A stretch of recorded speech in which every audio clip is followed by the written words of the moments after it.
Bismillah. Assalamualaikum warahmatullahi wabarakatuh. Waalaikumsalam warahmatullahi wabarakatuh. Ustaz, Ana mewakili teman-teman teknisi ponsel ini, Ustaz. Ada dua pertanyaan, Ustaz. Atau butuh nasihat antum. Yang pertama buat teman-teman yang suka nyervis handphone tapi nggak amanah. Misalnya suka nuker komponen orang, nggak bilang gitu. Yang kedua sama teman-teman yang kerja di toko orang, tapi dia suka ngerjain servisan luar sendiri atau servisan istrinya atau punya mertuanya. Dia nggak ngomong sama pemilik toko, terus dia gratisin gitu. Ngerjainnya di toko tersebut di jam kerja. Di jam kerja. Menggunakan alat-alat dari toko tersebut. Seperti itu. Subhanallah.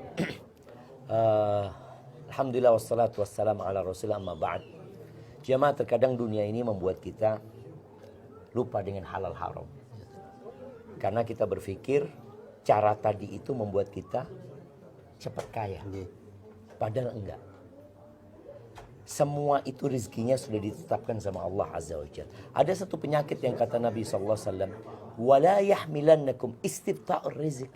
Jangan sampai gara-gara penyakit istifta ini kok lambat, kok anak nggak segera kaya ini itu, akhirnya menempuh jalan yang haram tadi.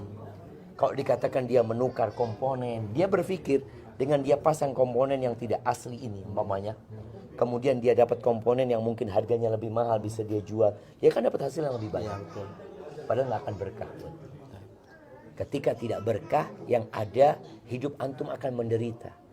Dan orang yang berambisi ini seperti minum air laut, nggak akan pernah kenyang. Makin haus terus. Akan haus terus. Maka nasihat anak, ketika antum bekerja, sempurnakan pekerjaan antum, bukan supaya dapat bonus dari pemilik, tapi supaya dapat cinta dari Allah SWT.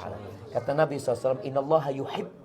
Allah itu cinta, Allah itu suka. Idza amila ahadukum amalan ayutqinahu. Kalau seorang bekerja, dia sempurnakan pekerjaannya. Dan kalau antum sudah dapat cinta Allah, apalagi yang dibutuhkan gitu. Insya Allah urusan kedamaian, ketentraman itu akan didapatkan. Dan berkah ketika memberikan makan kepada anak, istri.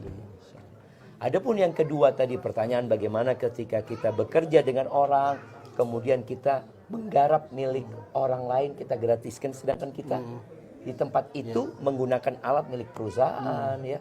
Waktu kita bekerja, orang-orang beriman itu tergantung kesepakatan di antara mereka. Jadi kalau antum itu mau garap punya orang, kalau kesepakatannya nggak boleh, ya jangan. Kemudian mungkin kalau antum minta izin, itu akan berkah. Minta izin sama atasan ini, ana mau memperbaiki ini, mau kalau dikatakan punya mertua ya, punya kakak, punya adik, insya Allah perusahaan itu akan memberikan izin. Tapi ketika antum melakukan itu tanpa izin, kembali lagi nggak berkah lagi. Boleh jadi tadi handphone itu cepat rusak, ini itu. Uangnya nggak ngumpul. Dan boleh jadi ini orang mau jadi orang baik, tapi dengan cara yang tidak baik. Dia ingin tadi menggratiskan orang itu. Padahal dia melakukan kezaliman seperti itu. Jadi intinya ambisi dunia itu kadang-kala membuat orang lupa halal haram. Jadi dirubah sekarang. Bagaimana ambisi kita mencari keridhaan Allah, mencari akhirat, dan dunia itu akan ikut. Berarti solusinya tadi kita minta ridho dari pemilik. Iya, minta ridho, minta izin. Dan kalau sudah dilakukan itu minta maaf. Betul. Minta maaf yang sudah itu minta maaf. Minta halalkan, Ustaz. Minta dihalalkan. Kalau enggak pada hari kiamat itu akan ngurangin kebaikan dia nantinya seperti itu. Barakallahu fiikum.